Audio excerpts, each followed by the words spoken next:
స్నేహితులారా, ఈ సమయాన్ని బట్టి దేవునికి వందనాలు తెలియజేస్తూ ఉన్నాను.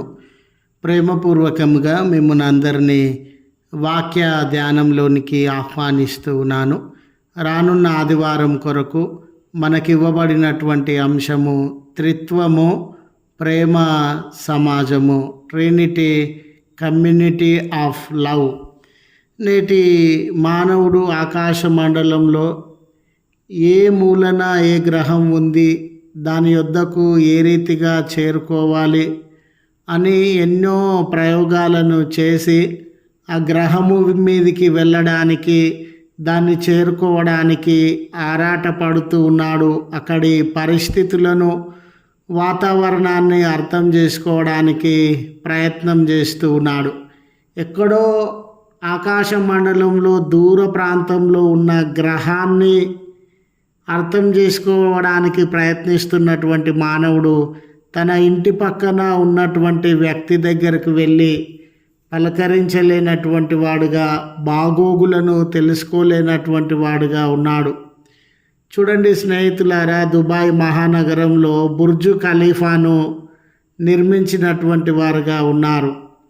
ఈ రీతిగా మానవుడు తనకున్న జ్ఞానంతో, డబ్బుతో, టెక్నాలజీతో 20 అంతస్తుల భవనము, 100 అంతస్తుల భవనము కట్టడానికి ఇష్టపడుతూ ఉన్నాడు. కానీ తను ఒక అడుగు ముందుకు వేసి పక్కవాడితో స్నేహాన్ని కట్టుకోవాలని, ప్రేమను కట్టుకోవాలని, సమాధానాన్ని కట్టుకోవాలని, సహవాసాన్ని పెంపొందించుకోవాలని ఆలోచన మానవుడిలో కొరవడినటువంటి దినాలలో ఉన్నాడు.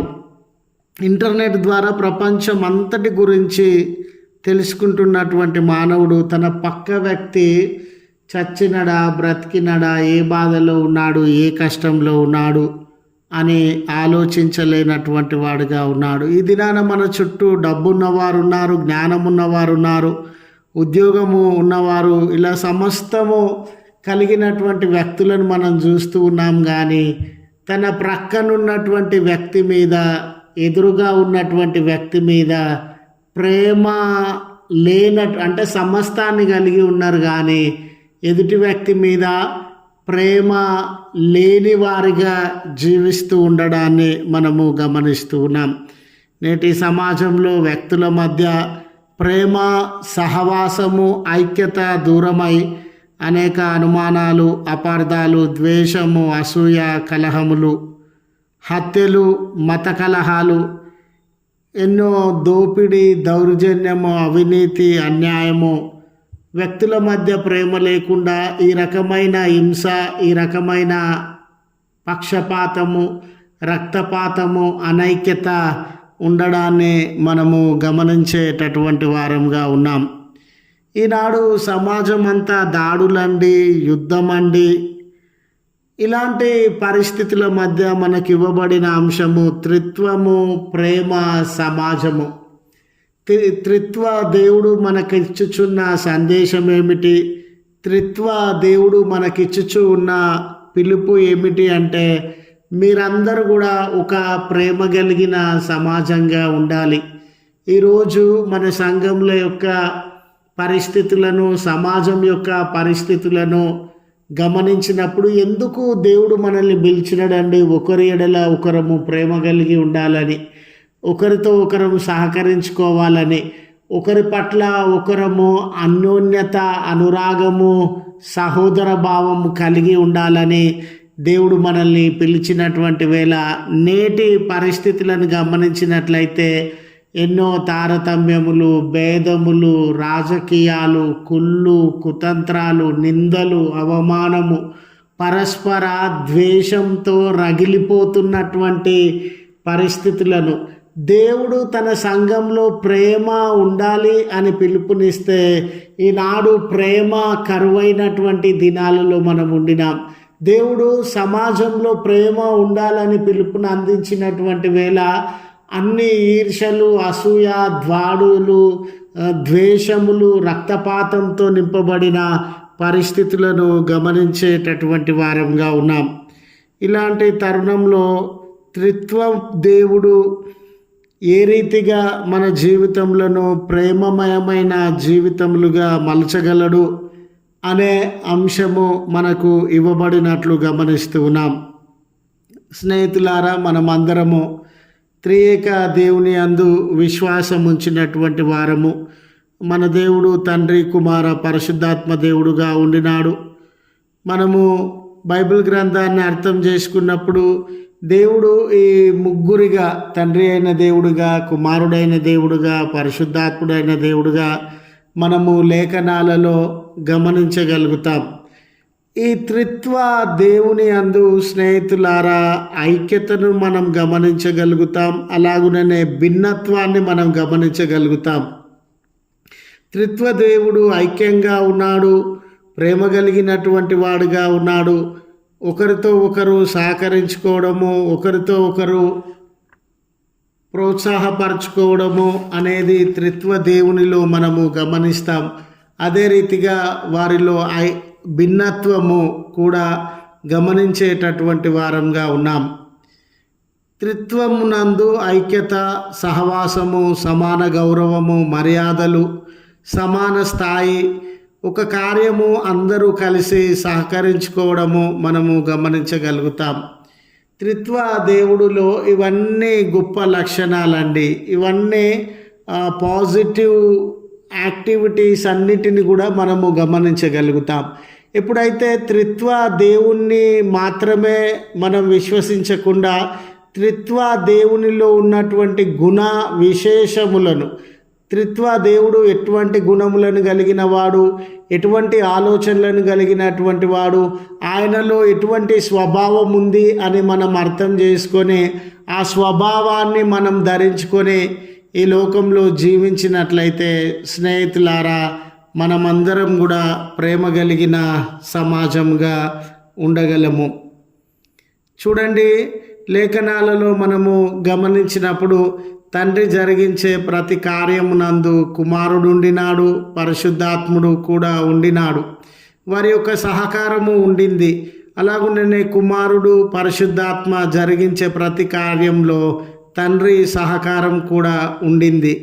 సృష్టి కార్యం కానివ్వండి, శిలువ రక్షణ కార్యం కానివ్వండి, మానవుణ్ణి రక్షణ కొరకు సిద్ధపరచడం కానివ్వండి, అన్నిటి అందు కూడా తండ్రి, కుమార, పరిశుద్ధాత్మ అను ఈ త్రియేక దేవుడు కలిసి పాల్గొని ఒకరికొకరు సహకరించుకొనుచు ఈ కార్యములనన్నిటినీ జరిగించినటువంటి వారుగా ఉండినారు. త్రిత్వ దేవునిలో ఉన్న ఈ ఐక్యత, సహకారము, సమానత్వము మన జీవితాలలో, సంఘంలో కానీ, సమాజంలో కానీ, కుటుంబంలో కానీ మనము ఒకరితో ఒకరము ఇటువంటి గుణ స్వభావములను పంచుకునేటటువంటి వారంగా ఉంటే మన సమాజము ప్రేమ కలిగిన సమాజంగా ఉండగలదు. ఏ సమాజమైనా కానివ్వండి స్నేహితులారా, నేడు ప్రేమ కలిగిన సమాజంగా ఉండాలనంటే ఈ క్రింది లక్షణములను కలిగి జీవించాల్సినటువంటి అవసరత ఉండింది.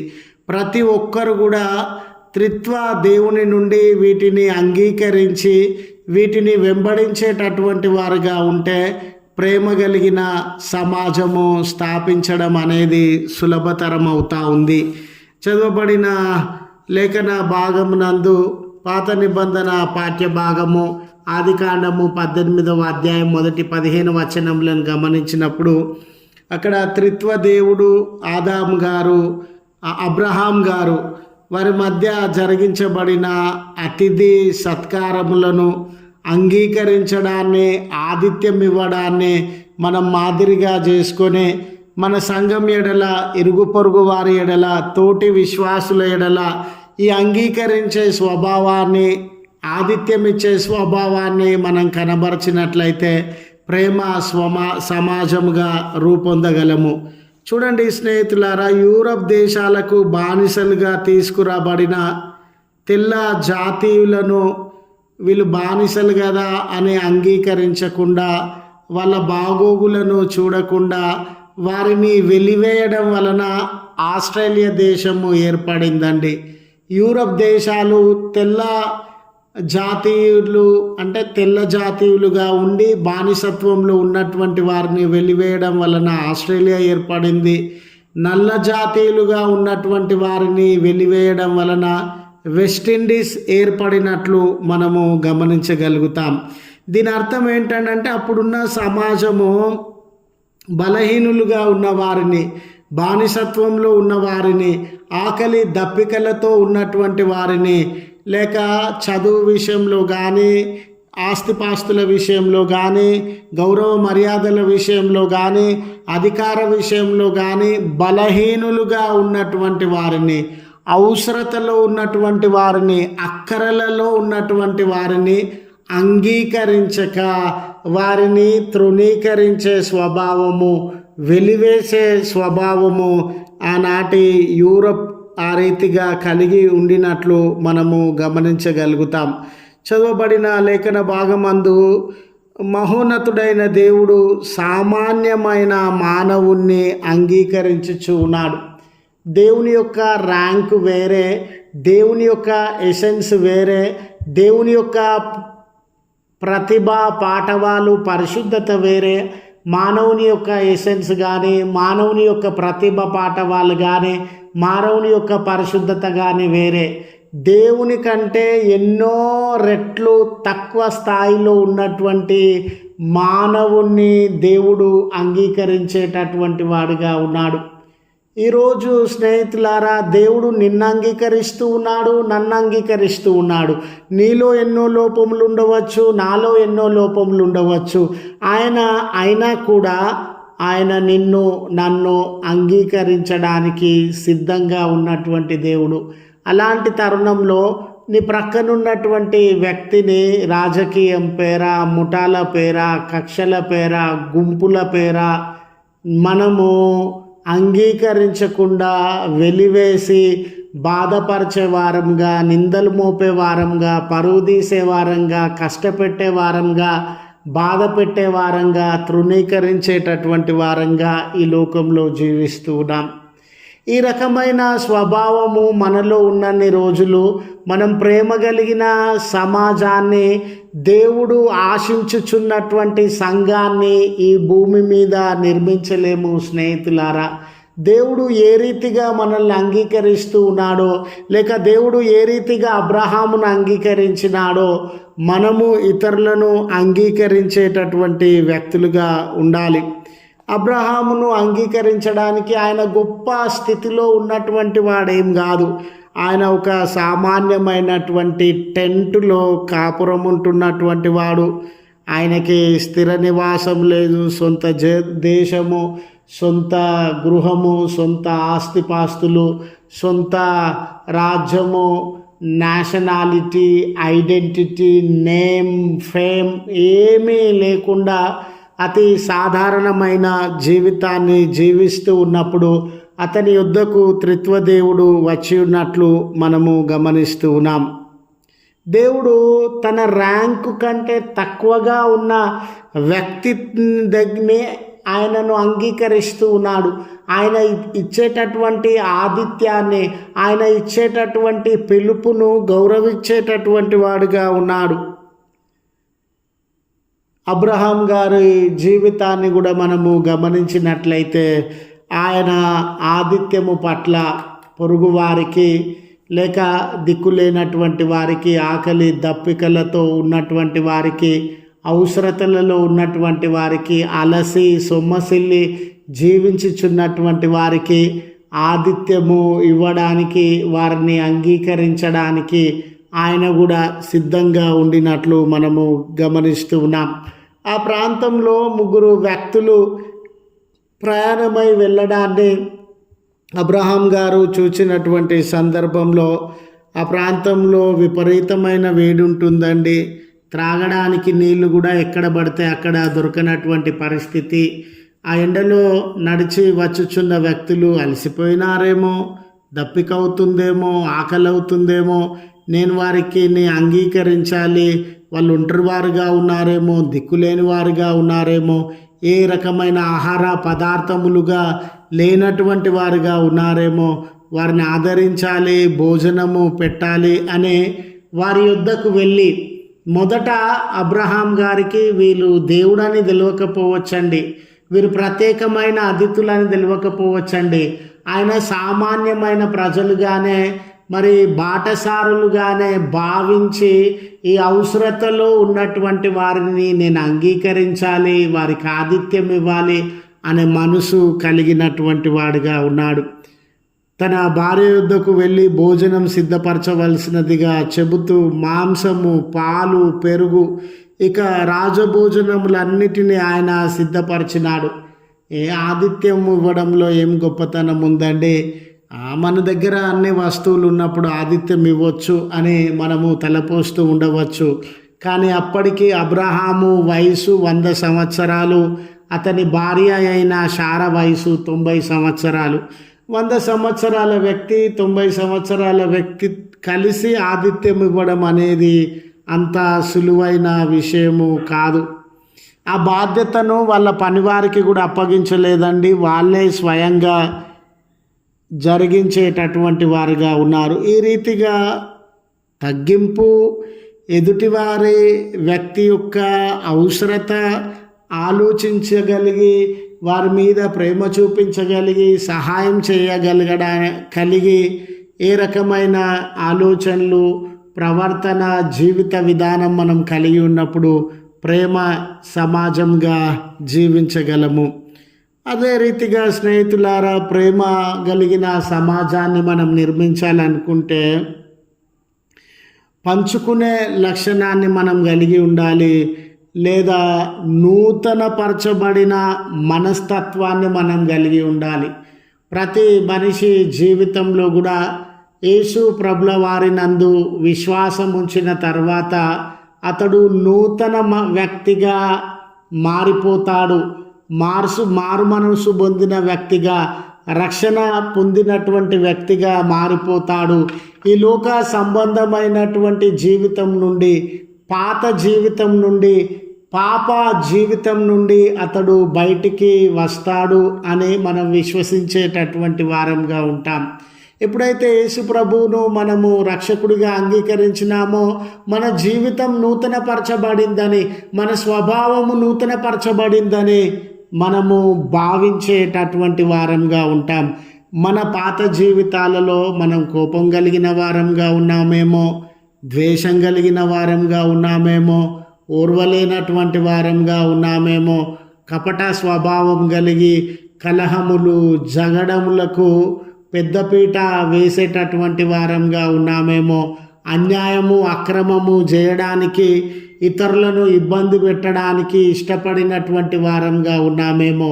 కానీ యేసు ప్రభువును రక్షకుడు అంగీకరించిన తర్వాత మన పాత జీవితాన్ని సమాధి చేసి ఒక నూతనమైన స్వభావం కలిగిన వ్యక్తిగా, నూతనమైన మనసు కలిగిన వ్యక్తిగా, నూతనమైనటువంటి జీవిత విధానం కలిగిన వ్యక్తిగా ఈ లోకంలో మనము జీవించాల్సినటువంటి అవసరత కలిగినటువంటి వారంగా ఉన్నాం. చూడండి స్నేహితులారా, మార్కు సువార్త 1వ అధ్యాయం 11 వచనాలను గమనించినప్పుడు త్రిత్వ దేవుని గురించి మనం తలపోస్తూనుండగా, మానవాళి విమోచన కొరకు కుమారుడైన యేసు ప్రభుల వారిని దేవుడు ఈ లోకానికి పంపినటువంటి వాడుగా ఉండినాడు. తండ్రి తన కుమారుణ్ణి ఈ లోకానికి పంపినటువంటి వాడుగా ఉన్నాడు. పరిశుద్ధాత్మ దేవుడు పాపమును గురించి మనల్ని ఒప్పింపజేస్తూ కుమారుని యందు విశ్వాసం ఉంచడానికి తండ్రి యొద్దకు మనల్ని నడిపించేటటువంటి వాడిగా ఉన్నాడు. ప్రభువు బాప్తిస్మం పొందుతున్న ఈ సందర్భాన్ని మనం గమనించినప్పుడు పరిశుద్ధాత్మ ఆయన మీదికి దిగి వచ్చి ఆయనను బలపరుస్తున్నటువంటి వాడిగా ఉండినాడు. మరి తండ్రి అయిన దేవుడు ఆకాశం నుండి ఈయన నా ప్రియకుమారుడు, ఈయన మాట వినండి, ఈయన యందు విశ్వాసం ఉంచండి అని పలుకుతున్నటువంటి వాడిగా ఉన్నాడు. ఈ భాగంలో అన్నిటికీ మించి స్నేహితులారా, బాప్తిస్మమిచ్చు యోహానును గూర్చిన ప్రస్తావన ఉండిందండి. ఆయన ప్రభువుకు ముందుగా ఈ లోకానికి వచ్చినటువంటి వాడని, ప్రభు రాక కొరకు పరిస్థితులను, వ్యక్తులను సిద్ధపరిచేటటువంటి వాడుగా ఉన్నాడని, ఆయన ఆ రీతిగా సిద్ధపరిచేటటువంటి క్రమంలో చాలామంది ఆయన యుద్ధకు వచ్చి బాప్తిస్మము పొందుతూ ఉన్నారు. బాప్తిస్మం పొందేటటువంటి వ్యక్తులు, అయ్యా ఈరోజు మేము బాప్తిస్మాన్ని పొందుతూ ఉన్నాం కదా, మేము ఏ రీతిగా జీవించాలి ఈ దినం మొదలుకొని. మనలో చాలామందిలో కూడా ఈ ఆలోచన రాకపోవచ్చండి. వంతుకు నామకార్థంగా ఒక లోక సంబంధమైనటువంటి ఆచారంగా మనం బాప్తిస్మం అందు పాలు పంపులు పొందుతూ ఉన్నామేమో, కానీ బాప్తిస్మం పొందిన తర్వాత నా జీవితం ఏమై ఉండాలి, నా క్రియలు ఏమై ఉండాలి, నా ఆలోచనలు ఏమై ఉండాలి, నా మనస్తత్వం ఏమై ఉండాలి అని యోచించగలిగినటువంటి వారంగా మనము జీవించలేకపోతూ ఉన్నామేమో.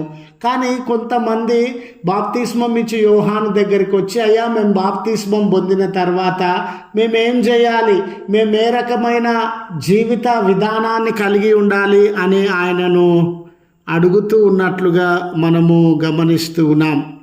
అటు సందర్భంలో యోహాను, అయ్యా బాప్తిస్మం పొందుతున్నటువంటి నీవు నూతన జీవిత విధానాన్ని కలిగి ఉండాలి. అటువంటి జీవితం అంటే 2 అంగీలు కలిగినటువంటి వాడు అంగీలు లేనటువంటి వానికి ఇవ్వాలి, ఆహారం కలిగినటువంటి వాడు లేనటువంటి వానికి ఇవ్వాలి. సైనికులు ఎవరి మీద తప్పుడు కేసులు పెట్టకూడదు. ట్యాక్స్ కలెక్టర్స్ ఎవరి యొద్ద అన్యాయంగా డబ్బు పుచ్చుకొనకూడదు. ఈ రీతిగా ప్రతి వ్యక్తి కూడా తన పాత జీవితాన్ని వదిలి నూతనపరచబడిన జీవిత విధానాన్ని అవలంబించేటటువంటి వాడిగా ఉండాలి. ఈరోజు సంఘంలో క్రైస్తవుడిగా ఆరాధన చేస్తున్నటువంటి నీవు నేను మరి మారిన నూతన జీవితాన్ని అనుసరించేటటువంటి వారంగా ఉన్నామా? ఈ నూతన జీవితంలో ఒకరికి సహాయపడేటటువంటి గుణం, ఒకరి ఆకలిని తీర్చగలిగినటువంటి గుణం, ఒకరిని ప్రేమించగలిగినటువంటి గుణం, ఒకరి బంధకాలలో సహాయం చేయగలిగినటువంటి గుణం, ఎప్పుడైతే ఈ గుణ లక్షణాలను మనం అవలంబిస్తామో నూతన సమాజంగా, ప్రేమ కలిగిన సమాజంగా ఉండగలము అనే మనవి మీ ముందు ఉంచుచున్నాను. రెండవది స్నేహితులారా, 3వ విషయాన్ని గమనించినప్పుడు భిన్నత్వంలో ఏకత్వం. చూడండి, సంఘంగా మనం ఉండినాం. మీరు వేరే, నేను వేరే, నా చదువు వేరే ఉండొచ్చు, మీ చదువు వేరే ఉండొచ్చు, మీ ఆస్తిపాస్తులు వేరే ఉండొచ్చు, నా ఆస్తిపాస్తులు వేరే ఉండొచ్చు, మీ బ్యాక్గ్రౌండ్ వేరే, నా బ్యాక్గ్రౌండ్ వేరే, మీ ప్రాంతం వేరే, నా ప్రాంతం వేరే. ఈ రీతిగా సంఘంలో సమకూర్చబడిన ఒక్కొక్క వ్యక్తి ఒక్కొక్క ప్రాంతానికి, ఒక్కొక్క ఉద్యోగానికి, ఒక్కొక్క ఆలోచనకు, ఒక్కొక్క అభిప్రాయానికి, ఒక్కొక్క తలాంపునకు సంబంధించినటువంటి వారుగా ఉండవచ్చు. We are many with many views, many attitudes, many backgrounds. కానీ మనమందరం కూడా ప్రభు నామంలో ఒకే సంఘంగా చేర్చబడినటువంటి వారం. కాబట్టి ప్రభువు నామమును బట్టి నిజమే నీ బ్యాక్గ్రౌండ్ వేరే, నా బ్యాక్గ్రౌండ్ వేరే, మన చుట్టూ ఉన్నటువంటి వారి బ్యాక్గ్రౌండ్స్ వేరే, కానీ ప్రభు నామమున మనకి ఇవ్వబడిన కామన్ ఐడెంటిటీ ఏంటనంటే క్రీస్తు సంఘము. మనకి ఇవ్వబడిన కామన్ ఐడెంటిటీ ఏంటనంటే క్రైస్తవులు. కాబట్టి ఎన్ని భిన్నమైనటువంటి ఆలోచనలకి, భిన్నమైన తలాంపులకి, భిన్నమైన బ్యాక్గ్రౌండ్లకి, భిన్నమైనటువంటి ఆలోచనలకి మనం సంబంధించిన వారమైన ఏకత్వమును, ఏక హృదయము, ఏక ఆలోచన కలిగి జీవించేటటువంటి వారంగా ఉండాలి అనే మనవి అందజేస్తూ ఉన్నాను. మన సమాజంలో చూడండి స్నేహితులారా, ఈరోజు భిన్నత్వాన్ని గౌరవించని పరిస్థితులు కనబడుతూ ఉన్నారు. నా వారే ఉండాలి, నాకు సంబంధించినటువంటి వారే ఉండాలి, నాకు చెందినటువంటి వారే ఉండాలి. సమాజంలో కూడా చూడండి, మా కులము మాత్రమే, మా మతము మాత్రమే, మా ప్రాంతము మాత్రమే, మా భాష మాత్రమే అని ఇతరులను హింసించి బాధపెట్టి కలవరానికి లోను చేస్తూ ఉన్నారు. ఇలాంటి తరుణంలో స్నేహితులారా, యేసు క్రీస్తునందు ఉన్నటువంటి మనము ఎన్ని భేదములున్నా మేమందరము క్రీస్తులో ఒకటే అనే సత్యాన్ని మనము మర్చిపోకూడదు. వివిధమైన ఆలోచనలు, అభిప్రాయాలు ఉన్నా కూడా మనము క్రీస్తు మంద అనే విషయాన్ని మర్చిపోకూడదు. చూడండి, అపోస్తుడైన పౌలు కొరింథీ సంఘానికి రాస్తూ ఉన్న ఈ పత్రిక నందు కొరింథీ సంఘంలో కూడా వివిధ గ్రూపులు ఉన్నవని, వివిధ ఆలోచనలు ఉన్నవని, వివిధ అభిప్రాయాలు కలిగినటువంటి వారుగా ఉన్నారని, వారిలో కొందరు పౌలు అపోస్తలత్వాన్ని కూడా ఎదిరించేటటువంటి వారుగా ఉన్నారని, వివిధ బోధలను అనుసరించే గుంపులుగా ఉన్నారని పౌలు గుర్తెరిగి వాళ్ళతో మాట్లాడుతున్న మాట ఏంటనంటే, మీరు ఎన్ని భిన్న సమూహాలకి, భిన్న అభిప్రాయాలకి సంబంధించిన ప్రభునందు మీరు ఒక్కటిగా ఉన్నారు అనే సత్యాన్ని పౌలు గారు గుర్తు చేస్తూ ఉన్నారు. మీరు ఏక మనసు కలిగినటువంటి వారుగా ఉండండి. యేసు క్రీస్తు మనసు, యేసు క్రీస్తు. మరి ఇంతమందిలో ఎవరి వైపు మేము చూడాలి? ఎవరి మాట మేము వినాలి? ఎవరిని మేము అనుసరించాలి? ఎవరు మాలో గొప్ప? ఎవరు మమ్మల్ని నడిపించాలి అనే అభిప్రాయాలు ఏర్పడినప్పుడు స్నేహితులారా, దేవుని వాక్యము ఏమై ఉన్నదో దాన్నే మనం అనుసరించేటటువంటి వారంగా ఉండాలి. మాదిరికరమైనటువంటి క్రీస్తు జీవితాన్ని మనము వెంబడించేటటువంటి వారంగా ఉండాలి. ఎంతమంది అయినా ఉండని, ఎన్ని ఆలోచనలనైనా ఉండని, క్రీస్తు ఆలోచన ఏమై ఉన్నది, క్రీస్తు మార్గం ఏమై ఉన్నది, క్రీస్తు మనసు ఏమై ఉన్నది అనే అందరము కలిసి దానిలో ప్రయాణించాల్సినటువంటి అవసరత ఉండింది. స్నేహితులారా, త్రిత్వ దేవునిలో తండ్రి, కుమార, పరిశుద్ధాత్మ అనే భిన్నత్వము ఉండినట్లు మనం గమనిస్తాం. 3 డిఫరెంట్ పర్సనాలిటీస్ అయినను వారిలో ఏకత్వం ఉన్నదనే సత్యము మనము ఎరిగినటువంటి వారంగా ఉన్నాం. వారిలో భిన్నత్వం ఉన్నా కూడా ఏకత్వాన్ని మనము గ్రహించగలుగుతూ ఉన్నాం. కనుక మన జీవితాలలో మనం కూడా ఈ మంచి ఆలోచనను కలిగి ఉండి త్రిత్వ దేవుని యొక్క మనస్తత్వాన్ని, త్రిత్వ దేవుని యొక్క గుణగణములను మన జీవితంలో పాటించవచ్చు. స్నేహితులారా, మనం క్రైస్తవులమై ఉండి దేవుని పిలుపు పొంది మన తాత క్రైస్తవుడే, మన ముత్తాత క్రైస్తవుడే, మన తండ్రి క్రైస్తవుడే, మనం క్రైస్తవులమే అని భ్రమపడడం కాదండి. దేవునిలో ఉన్న స్వభావం మనలో ఉందా? దేవునిలో ఉన్న ఆలోచన మనలో ఉందా? దేవుని మాట ప్రకారమే ఈ లోకంలో జీవిస్తూ ఉన్నామా? మన ఇష్టం వచ్చినట్లు, మన స్వార్థం మనల్ని ఏం మాట్లాడిపిస్తే ఆ మాట, మన స్వార్థం మనల్ని ఎటు నడవమంటే అటు, మన స్వార్థం మనల్ని ఎట్లా ఆలోచించమంటే అదే రీతిగా ఆలోచించేటటువంటి వారంగా ఉన్నామా? త్రిత్వ దేవునిలో ఉన్న ఐక్యత, త్రిత్వ దేవునిలో ఉన్న అంగీకారము, త్రిత్వ దేవునిలో ఉన్న సమానత్వము, త్రిత్వ దేవునిలో ఉన్న ప్రేమ మనము ఈ సంఘము పట్ల, సమాజము పట్ల కలిగి జీవించేటటువంటి వారంగా ఉన్నామా అనే విషయాన్ని గుర్తు చేస్తూ ఈ మాటలు ముగిస్తూ ఉన్నాను. ప్రార్థించుదము. కృపగల తండ్రి, ప్రేమగల మా దేవా, నీ పరిశుద్ధ నామం నాకు వందనాలయ. మహోన్నతుడవు, జీవాధిపతివి, మీ పరిశుద్ధ నామం నాకు కృతజ్ఞతలు చెల్లిస్తూ ఉన్నాం. త్రియేక దేవుడవు, త్రిత్వమునందు సమాధానాన్ని, త్రిత్వమునందు అంగీకారాన్ని, త్రిత్వమునందు సమాన స్థాయిని, త్రిత్వమునందు ప్రోత్సాహాన్ని, త్రిత్వమునందు ఐక్యతను మేము గమనించగలుగుతూ ఉన్నాం. మా దేవునిలో ఐక్యత అనే స్వభావం ఉంది, మా దేవునిలో ప్రేమ అనే స్వభావం ఉంది, మా దేవునిలో సమానత్వం అనే స్వభావం ఉంది, మా దేవునిలో అంగీకరించే స్వభావం ఉంది, మా దేవునిలో ప్రోత్సహించే స్వభావం ఉంది. ఈనాడు ఆయన యందు విశ్వాసం ఉంచుచూ ఉన్నటువంటి విశ్వాసిగా, క్రైస్తవునిగా నా జీవితంలో కూడా ఇటువంటి ప్రేమ ఉండాలి, నా జీవితంలో కూడా ఇటువంటి అంగీకారం ఉండాలి. నా జీవితంలో కూడా నేను ఇతరులను ప్రేమించాలి.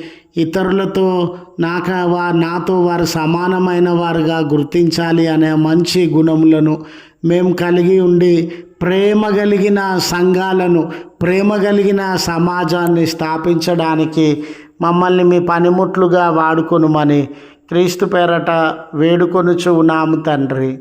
ఆమెన్. తండ్రి, కుమార, పరిశుద్ధాత్మ త్రియేక దేవుని దీవెన మనకు తోడై ఉండి మనలను కాపాడునుగాక. ఆమెన్.